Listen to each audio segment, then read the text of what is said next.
ہم نے پتہ کیا سمجھ لیا ہے کہ میرے ذمے میرے بچوں کے اخراجات ہیں، میرے بہن بھائیوں کے ہیں، اس کے علاوہ میری گلی میں، میرے محلے میں، میرے دوستوں میں، میرے رشتہ داروں میں کوئی بچہ کتنا بھی لائق ہو، پڑھے نہ پڑھے مجھے غرض نہیں، اسکول جائے نہ جائے مجھے غرض نہیں،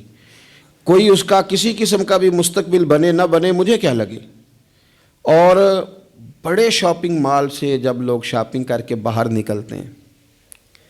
اور پھر دروازے پر وہ باہر آتے ہیں جب، تو ان کی کار کے گرد جب چھوٹے چھوٹے لوگ، چھوٹے چھوٹے بچے خیرات مانگنے کے لیے آگے بڑھتے ہیں، تو پھر وہ ڈھونڈ رہے ہوتے ہیں کہ کہیں نوٹ کھلا ہوا ملے 5-10 کا، تو وہ ہم اس کو تھمائیں گے اور کہیں گے کہ دیکھا میں نے کتنی سخاوت کی، اور وہ بھی اگر ہو تو، ورنہ جھڑک کے گزر جائیں گے۔ وہ احساسات جو آپ کے اپنے بچے کے لیے ہیں، وہ جذبات جو آپ نے اپنے سینے میں اپنے بیٹے کے لیے چھپائے ہوئے ہیں، آپ تو رحمت للعالمین نبی کے ماننے والے ہیں، آپ کس طرح ایک دائرے میں اپنے آپ کو بند کر کے بیٹھ گئے اور دوسروں کے بارے میں آپ نے وہ بات کی نہیں، وہ ذوق پیدا ہی نہیں کیا۔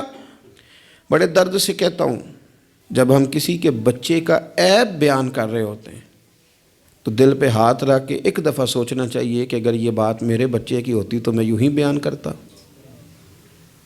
یہی لہجہ ہوتا میرا اس بات کو گفتگو کرنے کا جو میں کسی کے بارے میں اپنے گھر میں کر رہا ہوں، اور میں کہہ رہا ہوں کہ معاذ اللہ اس کے ابے نے حلال نہیں کما کے کھلایا اور اس کی اماں نے تربیت ٹھیک نہیں کی، تو یہ لوگ اس طرح کے، یہ کیا انداز میں اپنے گھر میں اختیار کرتا ہوں؟ تو میرے نبی پاک صلی اللہ تعالیٰ علیہ وسلم نے تو کہا ہے، مومن ہوتا ہی وہ ہے جو اپنے لیے پسند کرتا ہے وہی بھائی کے لیے بھی پسند کرتا ہے۔ کئی دفعہ میرا بچہ لائق نہیں ہوتا پر میری بہن کا لائق ہوتا ہے، لیکن میرے پاس وسائل ہیں اس کے پاس نہیں ہے، کیوں نہیں میں اسے اپنا بچہ سمجھ لیتا؟ کیوں نہیں میں کہتا کہ چلو میں اپنی کچھ چیزیں وہاں صرف کر دوں اور وہی آگے نکل جائے؟ نبی پاک صلی اللہ علیہ وسلم کی سوچ کیا ہے؟ بخاری مسلم میں حدیث موجود ہے،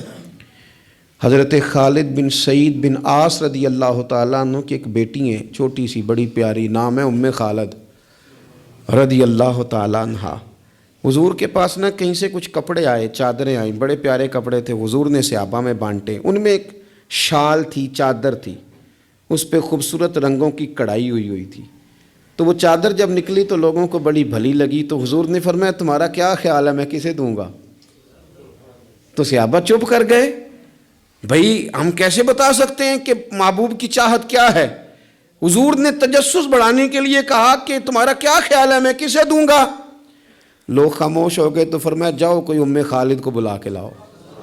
ان کے نہ والد وہاں موجود تھے، نہ چچا موجود تھے، نہ خاندان کا کوئی لوگ موجود تھا، فرمایا اس بچی کو بلا کے لاؤ۔ بچی بڑی پیاری تھی، اکثر آتی تھی تو حضور کی پشت پر نہ مہر نبوت تھی،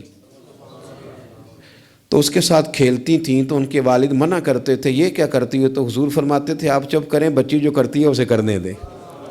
اسے بلا کے لاؤ اس بچی کو۔ ان کے والد کو لوگوں نے جا کے کہا تیری بیٹی کو حضور یاد کر رہے ہیں، تو اپنی بیٹی کو گود میں اٹھا کے حضور کے پاس لائے۔ حضور وہ چادر گھر بھی بھیج سکتے تھے، پر حضور نے نا وہ بچی کو چادر اڑائی اور کہا ہاذا ثنا یا ام خالد ہاذا ثنا، کہا ام خالد دیکھو پیاری کتنی لگ رہی ہے بیٹا، اور تجھ پر جچ بھی کتنی رہی ہے،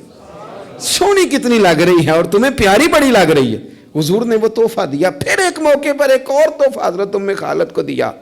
اور وہ تحفہ دے کے حضور فرمانے لگے بیٹا اسے پہننا اور پھر پہننا اور پھر پہننا اور بار بار پہننا، اللہ تمہیں لمبی عمر دے اور اسے پہن کے پرانا کرنا۔ حضرت ام خالد صحابیات میں سب سے بعد میں ان کا انتقال ہوا ہے، 90 سال کے قریب عمر ہو گئی تھی، پر کہتی تھی میں نے مدینے والے کا تحفہ آج بھی سنبھال کے رکھا ہوا ہے، کیونکہ حضور صلی اللہ علیہ وسلم کے جذبات اگر حضرت حسنین کے لیے ہیں، اگر اپنے عظیم عالی شان عظمتوں شانوں والے نواسوں کے لیے ہیں، تو حضور صحابہ سے ہی پیار نہیں کرتے تھے، صحابہ کی اولادوں سے بھی پیار کرتے تھے۔